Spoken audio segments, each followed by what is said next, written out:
So I've been playing this brand new game called Mass Effect from this obscure little studio called BioWare, and I think people are really going to like it. The first thing we have to do is create our character, and it asks you to pick your name, but it has no impact on anything, so I went with Keith. Well, here we are. As you can see, it's me. Unfortunately, they didn't have the top hat or the sunglasses, but they did have my eyebrows, so I can confirm that I do feel represented. So we're in space, and we're joined by this fella called Joker, who's a pilot. Now, fun fact, he's actually voiced by the same actor who was the third youth at the hot dog stand in White Man's Burden, so there's some big talent involved in this game. Anyway, we're some kind of badass space marine, and this alien gentleman tasks us to go to Eden Prime, a human colony that has been wrecked by this huge ship that looks like the world's most menacing piece of calamari. When we get down there, we find a ton of evil robots, and we run into Ashley Williams, who, let's be fair on her, is a daft old racist. So we add her to our Scooby gang and keep blasting through evil robots until we cut to our gentleman alien friend getting an impromptu pistol blast haircut from another alien gentleman called Saren, who most certainly is not our friend. Now, it turns out that Saren was here for some mysterious beacon, and when we approach it, we have some kind of trippy nightmarish dream. They are the worst kind of dreams.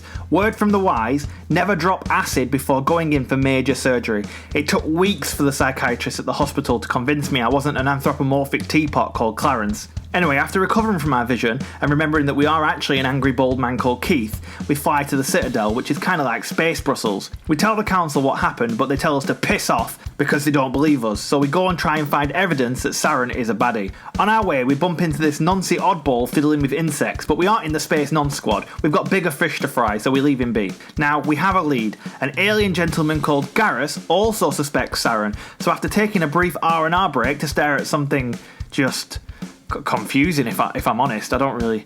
Anyway, we find Garrus and team up to bring down Saren. Turns out some pleb called Fist is working for him, and a Krogan called Rex, who are like aggressive frogs in big hoods, is also looking for Fist, so he joins our Scooby gang too. God, at this rate, we're going to need a bigger van. Together, we crab walk our way through Fist's bar and his bodyguards before making it to the man himself. He tells us that Saren, who is a Thorian, had hired Fist, who is a human, to kill this woman called Tally, who is a Quarian. Oh my god, I can feel the nerd infesting my brain. Wait a minute, 1 second, I wasn't wearing orthopedic underwear before. What happened to my Speedos? Oh god, it's happening, isn't it? I'm becoming a nerd. Anyway, Rex wrecks him, and we rescue Tally from an ambush, meaning we have a second girl in our crew, an asthmatic alien and a racist. I anticipate some very breathy arguments in the near future. Tally has a recording of Saren talking about how big of a twat he is, so the council believe it and mark him out as a wrong'un. Then, they make us the galaxy's first human Spectre, which is kind of like a super special agent. It begins here, ladies and gentlemen. The whole world of space will tremble whenever they hear the name Keith. So Saren is looking for something called the conduit, and he's working with someone called Matriarch Benezia to find it. So we head to a planet called Noveria, where apparently she is, to shoot holes in her. But before we head there, Keith gives a speech to his crew. Right, well, it's Keith here. We're going to fly about and shoot some pricks, alright? I have but one rule. Apricots are banned on my vessel. They're gross, and I don't even know exactly what they are. If I see nary an apricot, both you and it will be blasted out of the nearest airlock. Understand, Bellends? Keith, out. We arrive in the frozen Noveria and get into a standoff with the security led by a woman with only 10% of the average human facial features. I mean, look at her. It's like someone drew eyeliner on a flesh-coloured grape. Now, we know that Benezia is somewhere on this planet, but we need a pass to be able to leave port to go to see her, so we end up having to run around back and forth like a tit, trying to grease the right wheels and whatnot, scratch your back, scratch my back, whatever. Look at Shepard's dad run though. He runs like he's touching cloth at all times and doesn't want to jiggle things around too much. Eventually, we manage to finagle a pass and begin the arduous journey through the Noverian blizzard, and now we get to the real spice of the game. Now, dearest viewer, I want you to close your eyes and imagine that you're trying to pilot a shopping cart across an ice rink, but the only means you have of directing it is via the momentum you can generate from your farts. That's what piloting this twat of a buggy is like. After driving the Mako, as it's called, for way too long, the game suddenly goes full alien. I mean, I know there's been loads of aliens, but I specifically meant the movie Alien. And by that, I don't mean that, like, Keith is going to run around in his knickers or anything. I just mean... Oh, well, you know what I mean. Slobbering alien monstrosities that spit acid start dropping from the vents. Wow, this has got pretty epic. I know what we really need right now to take it up a notch. A mind-bending puzzle. Commander Shepard, hero of space. Banging alien beauties all over the place. We'll save the world and the galaxy too. But he's always got time for a game of Sudoku.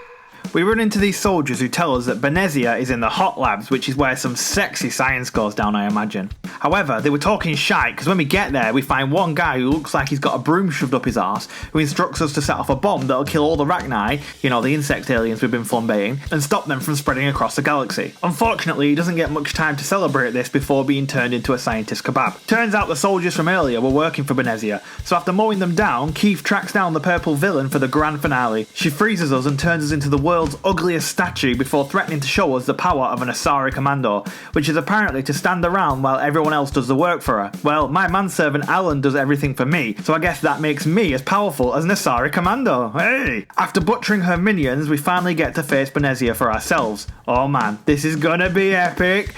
Oh, okay. Turns out that Saren was mind controlling her into turning this race of alien insects into an army for him. The Queen uses one of Benezia's minions as a puppet and asks us to set them free. Oh, a moral choice, a moral choice. On the one hand, this is the last of its species, but on the other hand, I do like pressing buttons. Alright, mine's made up, you're all gonna die. Her puppet tries to stop us, but Shepard bitch slaps her out of the way and the Rachni are no more.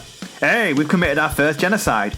I am Keith, destroyer of worlds and apricots. After murdering matriarch Benezia, our next lead is to her daughter, Liara Tisoni, the T standing for Teresa, I think. She's like a better looking version of Tony Robinson, and she's doing an archaeological dig somewhere, so we have to drive all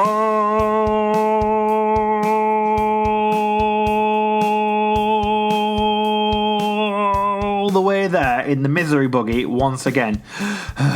Turns out she accidentally trapped herself like a total dingus, so we blast a hole in the ground and come at her from behind. I mean, we approach her from... Oh my god, my probation officer is definitely going to hear about this. Anyway, we skillfully avoid telling her we shot her mum's face right off its skull, and so she joins our Scooby Gang, and we now have our completed crew, all united in a growing sense that Shepard might actually be the reincarnation of Genghis Khan, but like a British version, so Gary Khan? Doesn't sound quite as threatening, to be fair. After a quick chinwag with the council, who nags at us about ethics and whatnot, the gang travel to Feros. When we get there, we meet some creepy dead-eyed colonists, which I personally thought was suspicious, but looking back, I think it might just be the standard Mass Effect facial animations, you know, working the magic. Turns out the colony is under siege by evil robots, so Shepard et al. Travels across another bloody straight road in that bastard vehicle before bumping into some employees of a dodgy company who try and warn us off from delving into whatever dodgy shite they had going on here. Well, Keith has never been one for red tape unless it's tied around the thumbs of his victims, so we barrel in and discover that the colony was built on top of some telepathic plant life form called the Thorian. The colonists have been mind controlled by the Thorian and will throw themselves at anyone trying to get close to it. Keith is offered some gas grenades to throw at the colonists to sedate them in order to avoid killing them, but Keith doesn't have time for that. He doesn't even have time for those not being mind controlled, so after randomly shooting one of the corpos in the face, he heads back to the colony to murder the innocent people there. Keith decides to put them out of their misery in the gentlest and most dignified way he knows how, by beating them to death with his rifle. It had to be done.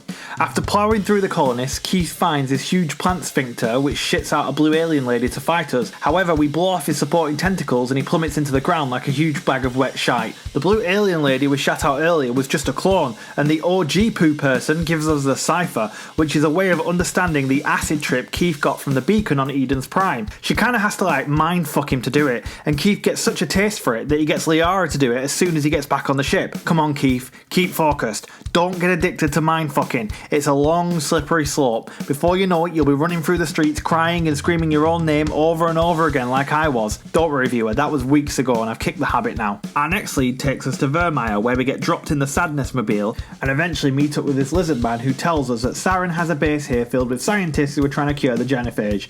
Right, so what is a genophage? Okay. In brief, the Krogan are a warrior race that were used by the Council to kill the Rachni being the insect race Keith genocided in the previous episode. However, the Krogan bred quickly and became a threat, so some Solarian scientists, Solarian being the lizard people, developed a biological weapon called the genophage, which infected all Krogans and reduced their fertility rates to the point where the species is now dwindling. Saren wants to cure the genophage so we can breed a Krogan army and use it to take over the galaxy and bring about the dominion of the Reapers, who we will see shortly.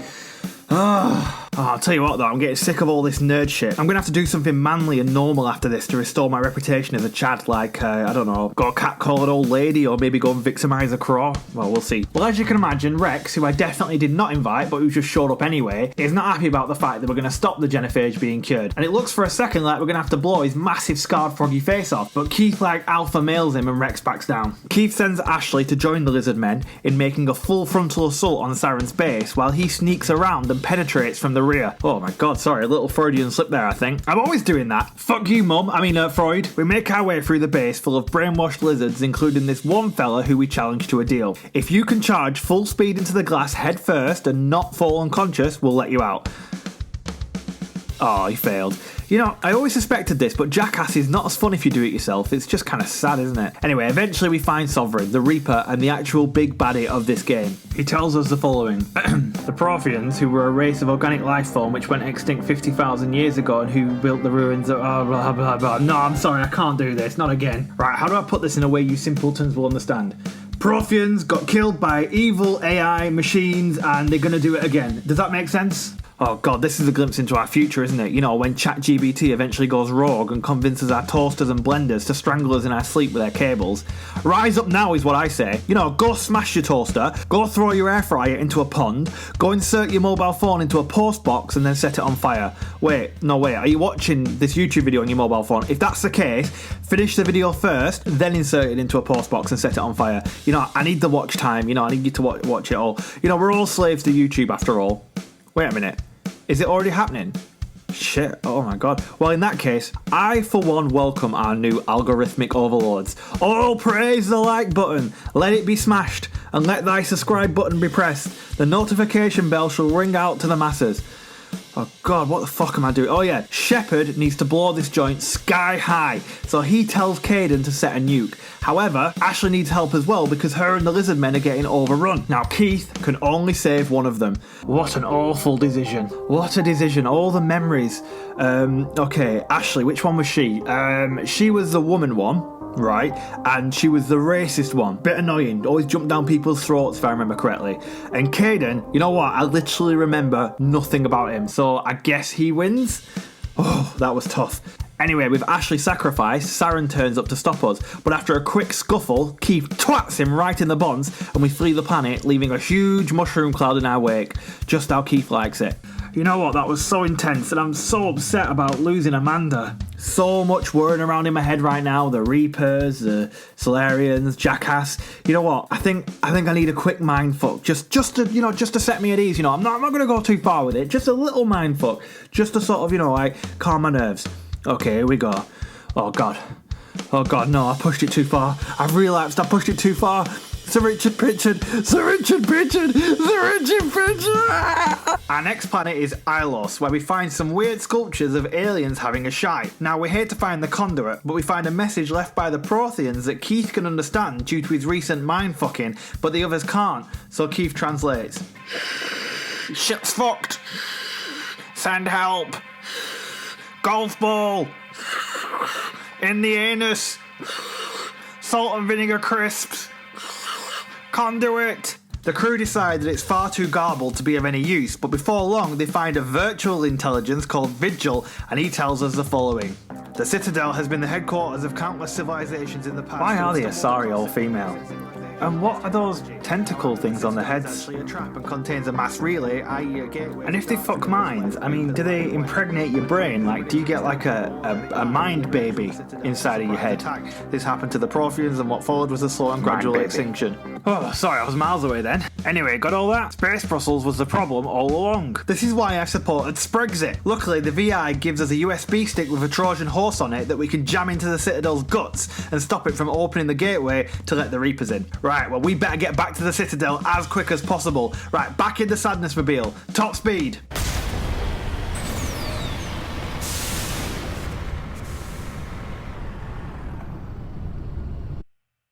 Top speed. We have to jump through a mass relay in the misery buggy. Oh, this is going to be epic.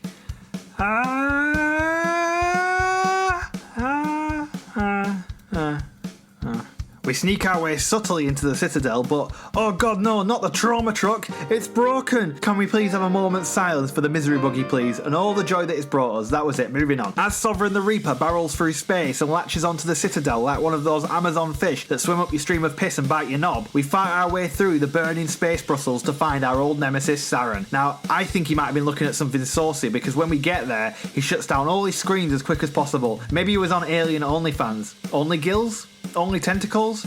Oh wait, that probably already exists, doesn't it? Does it? Yeah, no, I imagine it does. Should I check now? I could check. I could pause this and go check. Nah, I'll do it later. I'll do it later. Where was I? Oh yeah, Saren does a typical villain, join me, I'm actually the good guy speech, but Keith would rather die than follow literally anyone's instructions, so a boss fight ensues. Saren channels Willem Dafoe's Green Goblin, ah, damn you Keith, but he's not quick enough to avoid getting a sniper rifle bullet right in his anus, so before long he goes all stiff and slowly tips off his glider and ends up getting impaled on a giant shard of glass. Now Keith faces his last difficult choice. The Council are on a ship and taking heavy casualties, but Sovereign is still clinging on. The Human Alliance fleet can either save the Council or focus on Sovereign. This is a doozy. Keith knows his decision will weigh heavy on his already burdened conscience. But wait, suddenly Keith realises that he has less of a conscience than Richard Ramirez did, and he never had or never will give one solitary fuck about the Council or any other living being. Keith lets the Council die, obviously. Meanwhile, he gets Garrus to double tap Saren, but Saren starts siegeing and sparking red lightning before evolving into Sarenina, his second form. Now, a quick pause at this point, viewer. Recently, Lame Dad Retro Gamer, who is a lovely fellow and who makes great videos, so go watch and subscribe, link in the description. Recently, he made a very short video where he showcased some of the horrific bugs he experienced while playing this version of the game, which is the Legendary Edition captured on PS5. Now, I have to be honest, I initially thought that maybe he'd just gotten really unlucky, or maybe he was exaggerating a little bit, because my playthrough had been relatively bug-free. But as I sat there watching Sarenina cartwheel across the battlefield, I realised he may have had a point. Anyway, after a glitchy fight, Sarenina collapses into the ground and disappears in a puff of smoke like he's a fucking genie. Sovereign loses its grip and bursts into the calamari it always resembled, and Garrus and Liara are found lying dozed in the rubble of Space Brussels. But where's Keith? Oh no, it looks like a bit of Sovereign smashed through and killed him. Is he dead? Is he bollocks? Oh come on, you knew right. Keith just deflected the debris with his giant elephantine testicles and he was right as rain. Oh god, he smiled. Oh my god. Oh god damn it, that's all the bovril I had for breakfast come back up, what a waste. Well, there you have it. Enjoyed the space stuff, didn't like the Sadness Mobile 7 on 10. If you want to see more shite like this, then please subscribe. If you think giving Mass Effect 2 or any other game the same treatment would be something you'd like to see, then keep it to yourself, you self-important little twat. I mean, leave a comment down below. Bye bye. Keith.